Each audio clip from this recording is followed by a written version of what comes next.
Hi, everyone, and welcome to the Graphic Word Podcast, here to connect nerd culture to faith and leveling up our lives as we go about it. Thanks for tuning in, and here's what we have in store for you today. DC versus vampires and wolves in sheep's clothing? A series that came out last year and was an enjoyable read has been DC versus vampires. It was great for a couple of reasons. First is that the DC universe is working through the situation of a vampire empire being established and taking over the world. Very interesting and intense. Second is that Green Arrow is one of the main people pushing the fight against the vampires, repping the Emerald Archer fan base hard here. Yeah, that's right. Honestly, though, what I've enjoyed the most of this series is the impending fear of being unsure of who has been bitten and turned. Are there people on your side that you can truly trust? This series has made me question every character at some point, and the plot twist to see who is the head vampire really threw me in for a loop. Trust me, you're going to want to read this series. What it reminded me of was Jesus' warning about wolves in sheep's clothing in Matthew 7:15. Beware of false prophets who come disguised as harmless sheep, but are really vicious wolves.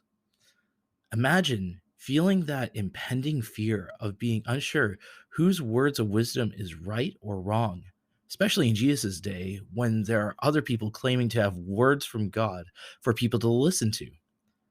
The following verses speak of being able to tell who they are based on how they act.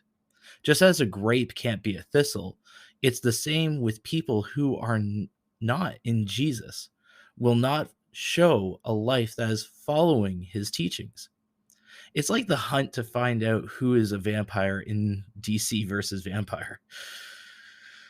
There are telling signs that a person is not human, that they are a threat.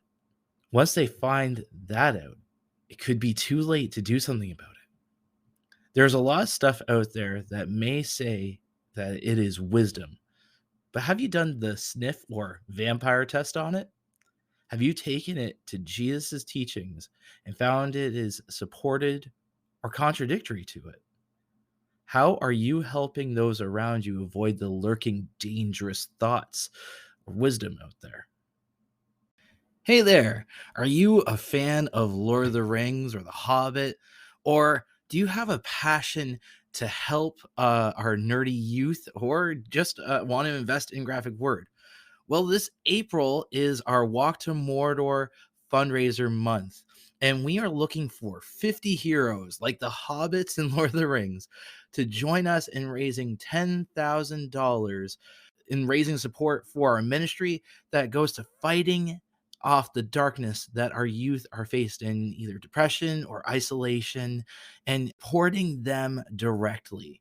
And so if you are interested in joining our fellowship and becoming a partner in this work, in this fellowship, please go to qiu.ca/walk to Mordor, where there's information about our fundraising event. But also, if you are a person that just wants to sponsor one of our walkers, you can also do that by clicking into the sponsorship area.